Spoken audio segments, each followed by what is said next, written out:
사람 모세를 통해 거절하는 믿음과 선택하는 믿음 그리고 순종하는 믿음에 대해서 보았습니다.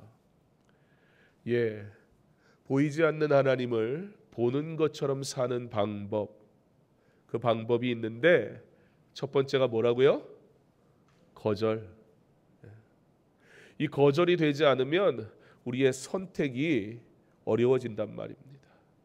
하나님의 것과 하나님의 것이 아닌 것을 구별할 줄 아는 지혜가 있는 삶, 바로 보이지 않는 하나님을 보는 듯 사는 삶의 첫 번째 방법은 거절이었습니다. 그러나 거절을 위한 거절을 하는 우리의 삶은 아닙니다. 만약에 우리가 거절하는 것으로 살아간다면 우리는 바리새인들과 같이 나는 저 사마리아인과 같지 않습니다 라고 자랑할 것이고, 나는 금식을 하였습니다 라고 자랑할 것이고, 나는 하나님이 말씀하시는 율법을 지켰습니다 라고 자랑하며 하나님의 은혜가 아닌 인간의 열심을 선택하며 살아가는 자가 돼버리고 말 것입니다. 그러므로 거절은 반드시 그 다음 단계를 위해 존재하는 겁니다. 바로 보이지 아니하는 하나님을 보는 듯 삶을 사는 삶, 두 번째 방법, 그것이 무엇입니까? 선택입니다. 이제 우리가 선택해야 될 것이 분명해졌습니다. 어떻게 해요? 거절함을 통해서요. 예전에는요, 내가 하고 싶은 것을 했어요. 이전에는요, 내가 잘하는 것을 했어요. 이전에는요, 내가 드러나는 걸 했어요. 이전에는요, 내가 칭찬받는 길을 택했어요.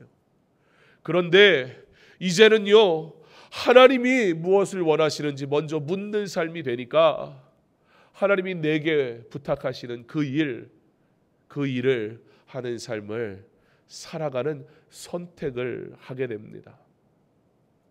오늘 점심에 아부다비에서 사역을 하는 우리 선교사님을 만났습니다. 꽤 좋은 학벌을 가지고 있습니다. 그런데 그 하나님의 부르심 때문에 이제 목사가 되고 선교사가 되기로 작정을 하고 참 열심히 공부도 하고 저 영어도 잘하는 그런 분입니다. UAE에 가서 사역을 하는데요. 사실 중동이라는 지역을 살아본 분들이라면, 그리고 중동이라는 지역에 주재원들도 있고, 그러니까 한인교회도 있고, 중동은 예배를 드릴 수는 있습니다. 전도도 할 수도 있습니다. 그러나 전도 대상이 절대 그 이슬람 사람이어서는 안 됩니다. 그러나 UAE 같은 데는 석유가 있고 돈이 많은 나라잖아요. 그러니까 거기에 주변에 그 인도부터 아프리카부터 해서 여러 곳에서 노동자들이 많이 들어온단 말이에요. 그러니까 그들을 대상으로 선교하는 것도 가능은 합니다. 그런데 그 나라 국민에게 선교를 하는 건 정말 어렵습니다. 그리고 내가 교회를, 한인교회가 있다고 해서 한인교회가 막 나가가지고 전도를 하거나 전도 집회를 하거나 그런 것들을 하는 게 굉장히 굉장이라기보다는 거의 불가능하다고 봐야 합니다. 그런데 이 선교사님은 다르게 접근을 했어요. 그들의 삶으로 들어갔습니다. 일상적인 이야기를 하면서, 처음부터 복음이 아니라 일상적인 이야기를 하면서 그들의 삶의 이야기를 책으로 녹여내서 글을 쓰고, 그 책이 UAE를 비롯하여 이 중동 지역의 베스트셀러가 됐어요. 그러니까 가가지고 이런 쇼핑센터라든지 이런데 여러분 유명한 작가들 이게 사인회 하잖아요. 책 사면 가면 책 사인회를 하는 거예요. 책 사인회를 하고, 그러니까 중동의 유력한 사람들이 이 선교사님하고 이제 굉장히 친분 있게, 굉장히 친하게 지내는 거예요.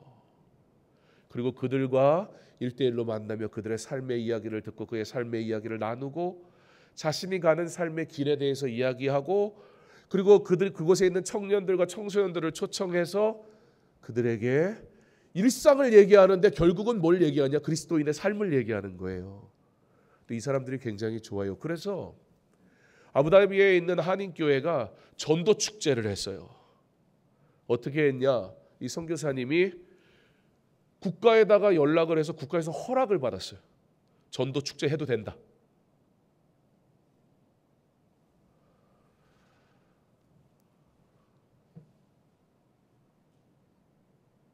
하나님께서 그에게 주신 재능이,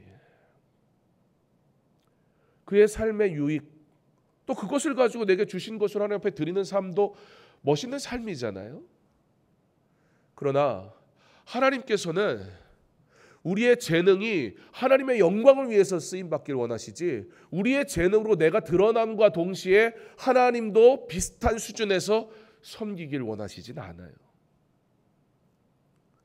어떻게 보면 이 선교사님에게는 사실은 한국에서 살면서 얼마든지 일을 하는 걸 보면 정말 사업수완이 좋아요. 그들이 뭘 원하는지, 어떻게 이야기해야 할지. 그래서 중동 사람들, 그 사람들 뭐 이렇게 왕족들 이런 사람들한테 초청을 받아가지고 그 집에 가서 그 사람들과 어울리고, 근데 그 사회는 그런 사람들과의 관계가 맺어질수록 이 사람이 굉장히 중요한 사람이 되는 거예요. 그래서 아프리카에 있는 이슬람 국가에서도 초청을 해요. 그리고 선교사님이고 목사님인데 이슬람 지도자들한테 가가지고 가르쳐요. 이게 사실 여러분, 이슬람 선교에서 그 누구도 할 수 없었고 그 누구도 해보지 못한, 왜 이게 가능했을까요? 순종했으니까? 아니요. 순종 전에 선택했으니까? 아니요. 선택 전에 거절했으니까. 뭘 거절했어요? 내 재능으로 나를 위해 살 수 있지만, 하나님이 여러분을 그렇게 부르셨다면 그렇게 사셔도 돼요. 그러나 그 재능을 가지고 주의 종으로 살라고 부르셨다면 그때는 뭘 해야 되는 거예요? 하나님의 뜻을 위해 세상에 좋은 것을 거절할 수 있어야 되는 거예요. 여러분, 이거 거절을 하지 않고 만약에 선택의 문제로 내가 바로 가버리면 어떤 문제가 생겨요? 아니, 내가 사업을 하고 부자가 되고 그래도 하나님의 영광을 위한 것이잖아. 예, 맞아요. 그게 맞아요. 그러나 나를 향한 하나님의 계획을 묻는 거예요. 내가 하고 싶은 거 말고, 내가 하나님이 주신 재능으로 하나님의 영광을 위해서 뭔가 유력한 사람도 되고, 뭐 기업인도 되고, 뭐 교수도 되고, 여러 가지 될 수 있어요. 되어야 해요. 어떻게 그리스도인이 무조건 다 목사가 돼야 되면 말이 됩니까? 일상에 좋은 그리스도인들이 우린 필요합니다. 그러나 그것이 하나님의 부르심이라면 그렇게 사시란 얘기예요. 그런데 나를 향한 하나님의 부르심이 그게 아닌데 이 거절의 단계를 그냥 뛰어넘어서 선택의 단계로 가버리면 우리는 어떻게 하기 시작해요? 좋게 해석하기 시작해요. 내가 얼마든지 유명한 첼리스트가 돼서, 우리 지혜가 유명한 첼리스트가 돼가지고 전 세계를 돌아다니면서 하나님께 영광 돌립니다. 여러분, 얼마나 멋있습니까? 그런 사람이 되세요. 그런데 이건 그런데요, 어디까지나 또 너무 심각하게 고민하지 말고, 그러나 하나님이 주시는 마음이라면 받고, 내게 주신 이것으로 그러한 삶을 살 수도 있겠으나 하나님께 물어보는 거예요.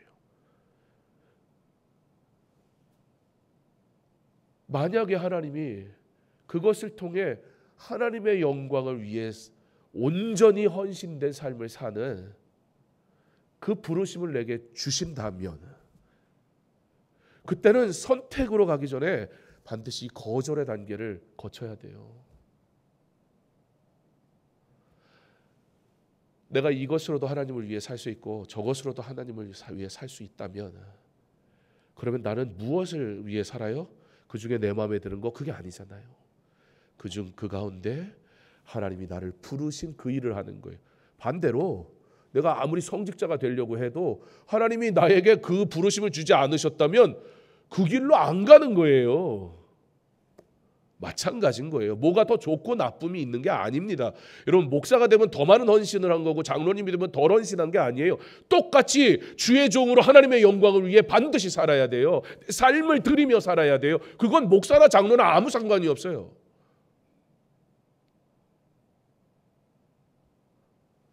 이 거절의 단계가 분명해야 선택이 분명해져요. 자, 길이 분명해지잖아요. 길이 분명해지니까 이제 하나님의 길을 당연히 선택하는 거예요. 당연히. 자, 하나님의 길을 당연히 선택했다면 그 다음은 어떻게 해야 돼요? 보이지 않는 하나님을 보는 듯 삶을 사는 삶을 사는 방법. 세 번째 무엇입니까? 순종. 이 순종은 왜 가능하냐? 여러분, 순종이 왜 안 되겠어요? 만약에 선택이 희생이고, 만약에 선택이 뭔가 나의 열심이고 이러면 자꾸 본전 생각이 난다고요. 근데 거절하고 내게 허락하신 그 길을 선택했다면 이제는 이 선택한 길은 어떻게 가는 거예요? 당연히 순종하면서 가는 거예요. 순종이 어렵지가 않아요. 근데 순종이 왜 자꾸 걸림돌이 될까요? 이 선택이 내게 기쁨이지 않을 때, 이 선택이 하나님을 위해 내가 뭔가 헌신하고 포기한 일이 될 때, 그땐 순종이 안 돼요. 그런데 거절했더니 선택이 쉬워져요. 선택했더니 순종이 쉬워져요. 순종했더니 뭐가 쉬워져요? 찬양이 쉬워져요. 오늘 네 번째 날 키워드 무엇입니까? 찬양입니다. 믿음의 사람 모세를 통해 거절하는 믿음과 선택하는 믿음, 그리고 순종하는 믿음을 우리가 봤는데, 그런데 생각해보면 이 모든 일이 누구를 위한 것이에요? 결과적으로 보면 어제 우리가 말씀을 나눴지만 하나님께서 앞으로 나아가라 하셨잖아요. 홍해를 갈라라, 할 수 없는 불가능한 일을 말씀하셨잖아요. 그런데 중요한 건 뭐였어요? 하나님이 하신다는 거예요. 하라고 했지만 그거 누가 하시겠다는 거예요? 하나님이 하신다는 거예요. 뭐를 위해서? 하나님의 영광을 위해서. 그러니까 결과적으로 보면 이 일이 무엇을 위한 겁니까? 하나님의 영광을 위한 것입니다. 그러나 동시에 하나님이 받으시는 영광은, 한번 따라하겠습니다. 하나님이 받으시는 영광은 우리에게 복이 된다.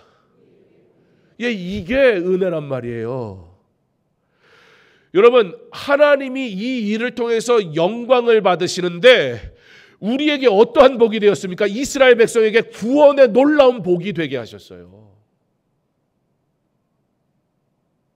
거절하고 선택하고 순종하고 찬송하는 이 삶이, 예, 하나님께 영광 맞는데 우리 하나님이 받으시는 영광은 그의 자녀를 위한 온전한 선물로 다 주어지더라. 그러므로 내가 영광 받으려고 하지 마세요. 그러나 오직 하나님께 영광 돌리시기 바랍니다. 그 영광 받으신 하나님께서 은혜로 내게 더하여 주실 줄 믿습니다. 왜요? 하나님이 고통 속에 울부짖던 이스라엘의 음성을 들으셨거든요. 그들을 기억하신 하나님께서, 그래서 그들은 언제 하나님 우리를 구원하십니까? 430년 그 노예 생활을 살면서 왜 하나님 우리의 울부짖음을 듣지 않으십니까? 라고 그들이 외치고 있을 때 하나님은 이미 어떻게 하고 계셨어요? 모세를 준비하고 계셨잖아요. 때가 돼서 모세를 부르시고 이스라엘 하나님의 때에 출애굽시키시는 놀라운 은혜를 허락하셨잖아요. 그리고 출애굽의 절정이라 할 수 있는 홍해 사건을 통해 그가 능력의 하나님이심을 보이십니다. 믿음으로 그들은 홍해를 육지같이 건넜으나 애굽 사람들은 이것을 시험하다가 빠져 죽었으며. 함께 읽었던 출애굽기 15장의 말씀은 바로 이 놀라운 홍해 사건 이후 이스라엘이 하나님께 올려드리는 구속의 노래가 기록된 말씀입니다. 보이지 않는 하나님을 보는 듯이 사는 삶의 방법 또는 특징, 그러니까 네 번째 뭐다? 찬양, 거절, 선택, 그리고 순종의 삶으로 하나님을 보는 듯 사는 성도는 그 입에 찬양이 멈추지 않습니다. 오늘도 부흥회를 위해 섬겨주신 우리 찬양팀 부흥의 한 주간 특별히 1시간 먼저 나와서 준비하고 섬기느라 수고가 많고 또 그래서 너무나 감사합니다. 이 찬양팀과 함께 우리도 오늘 찬양했습니다.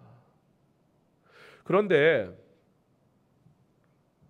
우리는 찬양이라고 말하지만 세상은 우리가 부르는 찬양을 뭐라고 그럴까요? 노래한다 그럴 거 아니에요. 세상에도 노래가 참 많습니다. 제가 얼마 전에 어디 식당에 몇몇 분들하고 같이 이렇게 식사를 했는데 식사하고 나오셔가지고 몇몇 분이 흥분하셨더라고요. 이름은 기억이 나지 않는데 저기에 유명한 가수가 있다는 거예요. 갑자기 다 소녀가 되셔가지고 막 그때 그 감성으로 막 돌아가서 근데 저는 누군지는 잘 몰라요. 그거 부르면 돼요? 안 돼요?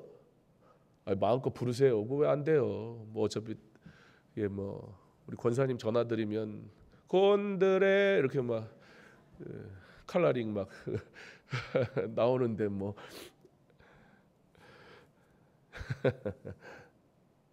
예, 노래 부르세요. 어때요? 괜찮습니다. 뭐 노래 부르는 게 뭘 잘못입니까? 여러분 뭐 노래 부르는 게 잘못이면 그러면 뭐 일하는 것도 잘못이고 교회 뭐 맨날 교회 안 나오는 것도 잘못이기 그런 거 아니잖아요. 노래 불러도 괜찮습니다. 뭐 괜찮아요. 여러분 그런 대중가요들 중에도요 듣고 있느라면 한번 감정이입을 한번 해보세요. 그 12번 그거를 듣고 있느라면 어때요? 가슴이 시리도록 슬픈 노래도 있고 와 내 심장이 쿵쾅쿵쾅 막 뛰게 만드는 그런 노래도 있고 그 노래만 들으면 그냥 이야 찬양보다 이게 더 좋다 싶은 내 마음을 평안하게 해주는 그런 노래도 있어요. 근데 아무리 멋져도 이 노래들은 찬양은 아니에요. 그렇죠? 그런 얘기를 하시는 분들이 있어요. 아우 요즘 애들 부르는 저 찬양도 저거 뭐 하라는 건지 모르겠다고. 우리 어른들은 이게 또 정박에 딱딱 나와줘야 노래 부르기 좋잖아요. 근데 왜 요즘 엇박으로 나와? 지난번에 2분의 2박자 노래 불렀더니 아주 난리가 나더라고요.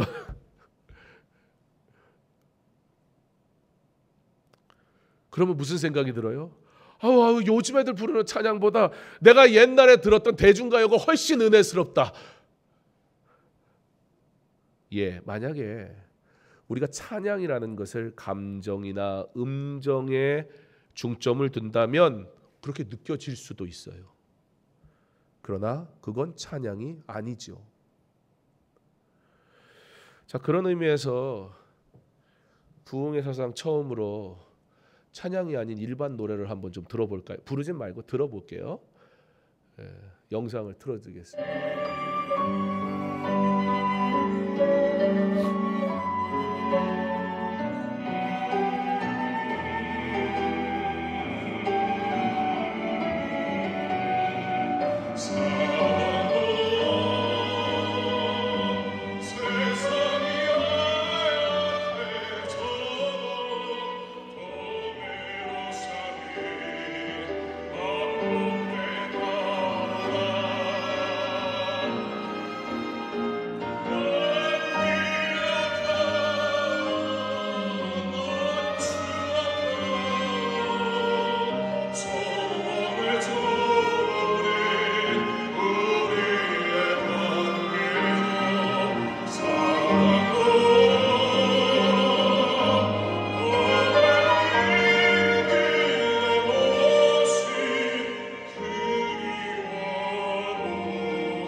작년 12월 26일 날 마포구청 대강당에서 진행된 일반 행사입니다.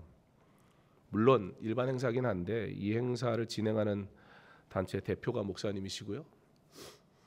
기독교적인 가치를 사람들에게 일반적인 언어와 대화로 그들에게 그리스도를 전하는 그런 사역을 하기 위해 환경이라는 주제를 가지고 진행한 그런 행사였습니다. 그래서 초청을 받아서 가서 노래를 했었습니다. 한 기업이 테트라팩이라는 스웨덴 여러분 멸균 우유 이런 팩 있잖아요.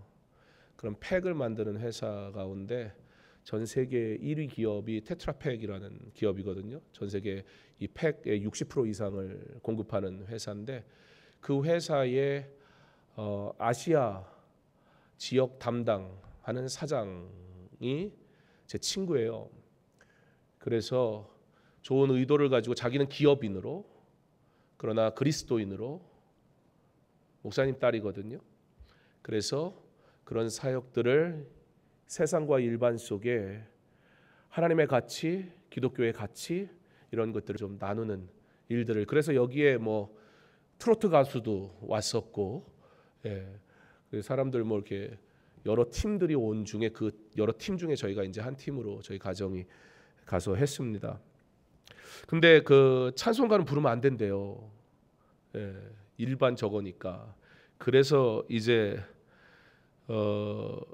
이 곡을 선택을 했던 거고요. 그래서 이게 기업이 후원을 했기 때문에 이제 출연료를 받잖아요. 그래서 여기 출연하고 받은 수입으로 1층에 남자 여자 화장실 비대 바꾼 거예요. 이것으로 뭘 할까? 여러분 우리가 교회만 앉아 있으면 거룩한 사람이 되는 건 아닙니다. 절대. 그러나 우리의 일상이 주어진 삶이 어떻게 하나님께 드려지느냐로 연결이 된다면 우리의 모든 삶은 하나님 앞에 드려지는 거룩한 삶이 될 수가 있는 겁니다. 아이들에게 주신 재능을 가지고 이런 기업의 후원을 받아서 섬길 수 있는 기회가 있어서 그것 가지고 섬기고 그리고 그걸 또 필요한 곳에 드릴 수 있으니까 그게 너무나 감사했었어요. 뭔가 물질을 내가 하나님 앞에 드릴 수 있다는 게 너무 기뻤어요. 그러니까 여기 찬양팀 서가지고 한번 찬양하면 저거 두 곡 12분밖에 안 한 건데 100만 원 받았는데 30분 찬양하면 이거 얼마짜리입니까? 쉽게 생각하면 안 돼요. 그렇죠? 카페 문 닫아놓고 불이나 켜와가지고 찬양팀 쓰려고 얼마나 밥은 먹었어요? 간신히 먹었대요. 안 먹었으면 사주려고 그랬는데.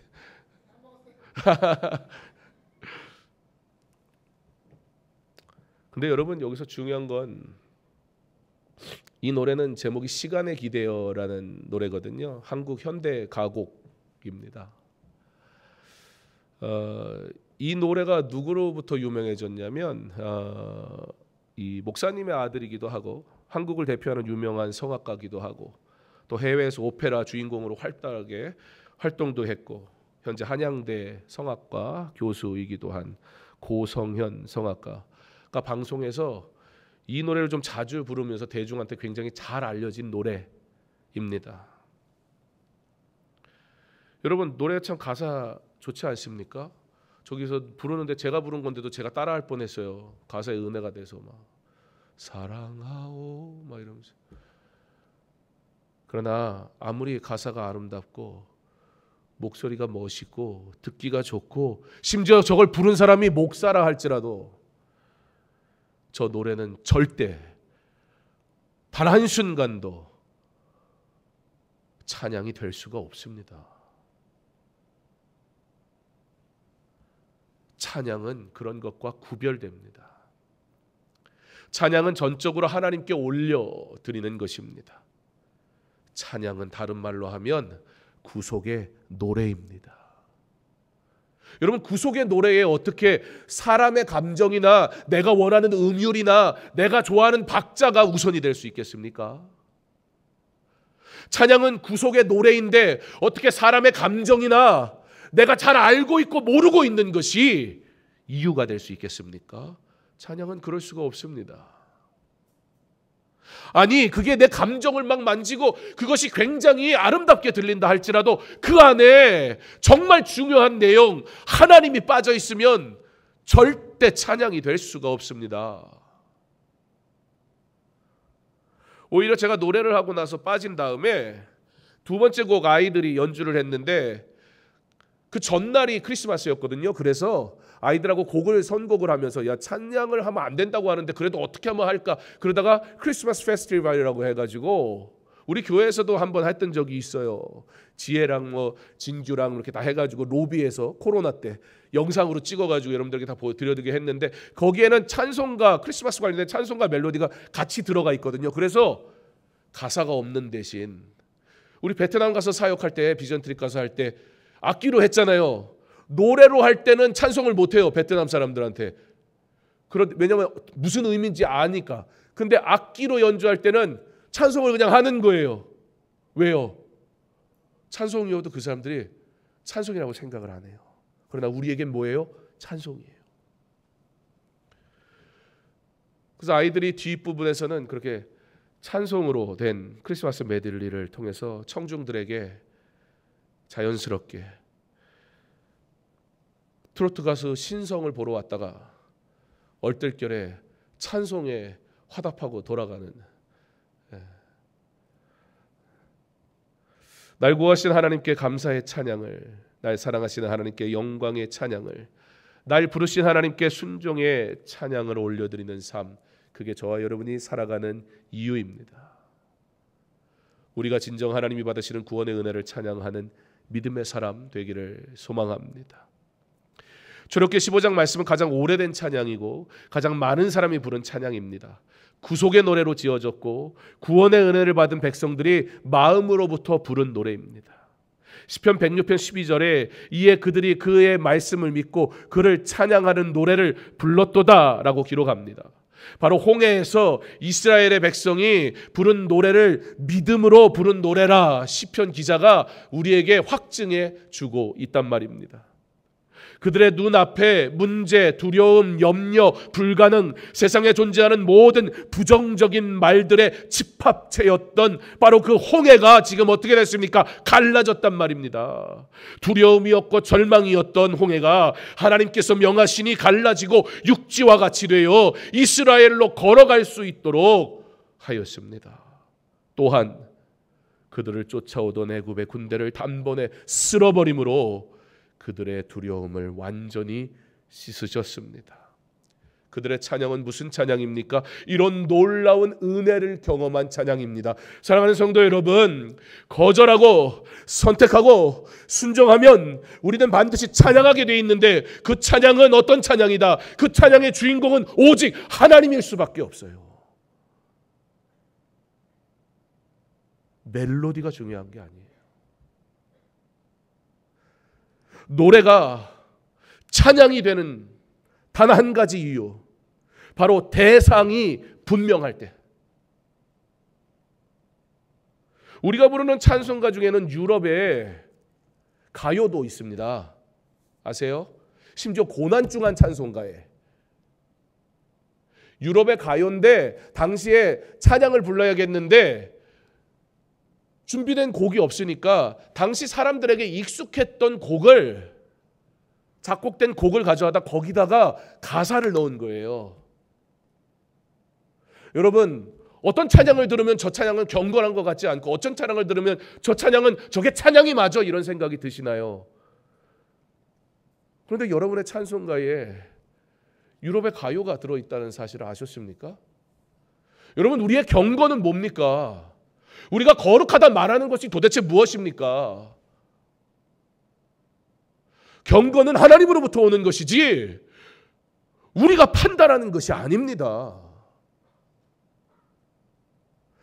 노래가 찬양이 되는 이유, 똑같이 우리의 입술, 우리의 목소리, 우리의 호흡을 사용하여 내 뱉는 그 소리가 찬양이 될 수 있는 단 한 가지 이유는 나의 경건이나 나의 어떠한 것도 아니에요.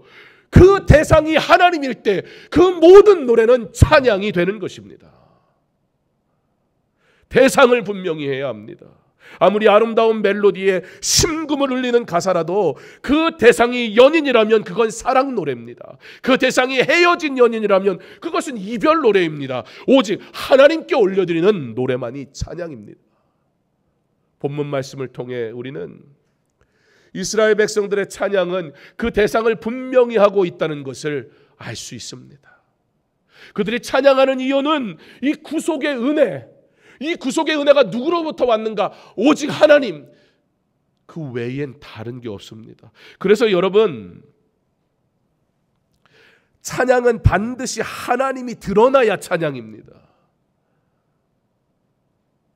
그래서 중세교회에는 현란한 음정은 자제하고 단순한 음정 속에 분명한 가사의 고백을 중요시 했습니다.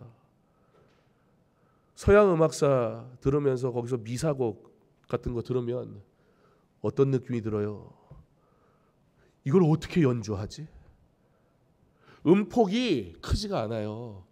거기서 왔다 갔다 거린다고요. 교회 음악을 조금만 제대로 접해봤다면 교회 음악의 정석, 우리 요즘 노래는 그러는데 중세 사람들 입장에서 여러분 보면 나가도 한참 나간 거예요 지금. X세대 저리 가라예요 여러분이. 그분들 입장에서 보면 어떻게 저런 노래를 불러, 감히 교회에서. 중세시대에는 오르간을 제외하고는 어떤 악기도 쓸 수가 없었습니다. 그래서 바하가 오르가니스트였어요.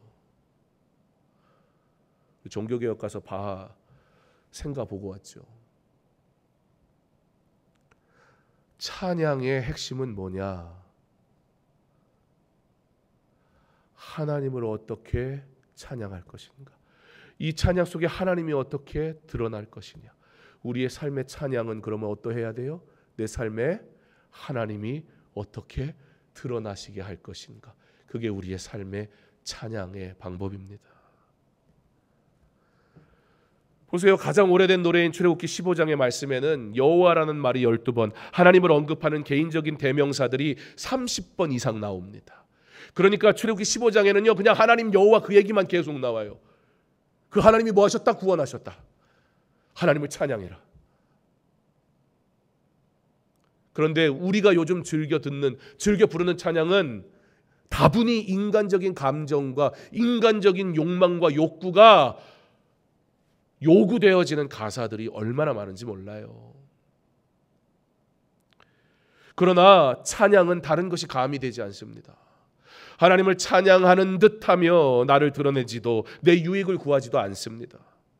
그러나 출애굽기 15장 2절에 여호와는 나의 힘이요 노래시며 나의 구원이시로다. 그는 나의 하나님이시니 내가 그를 찬송할 것이요 내 아버지의 하나님이시니 내가 그를 높이리로다 라고 고백하며 찬양의 주제가 하나님이시고 그 내용은 하나님이 행하신 일.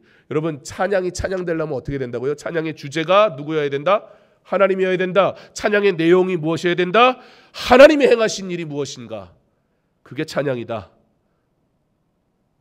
사랑하는 성도 여러분, 우리의 찬양이 온전한 찬양되어 하나님께 올려드리는 찬양, 오직 하나님에 대한 찬양, 그리고 하나님을 위한 찬양을 드림으로 하나님이 주시는 은혜와 기쁨을 누리는 저와 여러분의 삶이 될 수 있기를 간절히 소망합니다.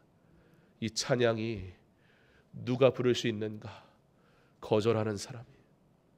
거절하는 사람이 선택할 수 있고, 선택할 수 있는 사람이 순종할 수 있고, 거절하여 선택하고 순종한 자의 삶은 주께서 이끄시니 우리의 삶에 날마다 찬양이 넘치게 되는 줄 믿습니다. 이 찬양이 저와 여러분의 삶에 온전히 나타나기를, 매일의 삶에 불려지기를, 오늘도 기꺼이 부르기를, 기쁨으로 부르기를, 그렇게 하나님께 영광의 찬양을 올려드리며 살아가는 저와 여러분의 삶이 될 수 있기를 주님의 이름으로 축원합니다.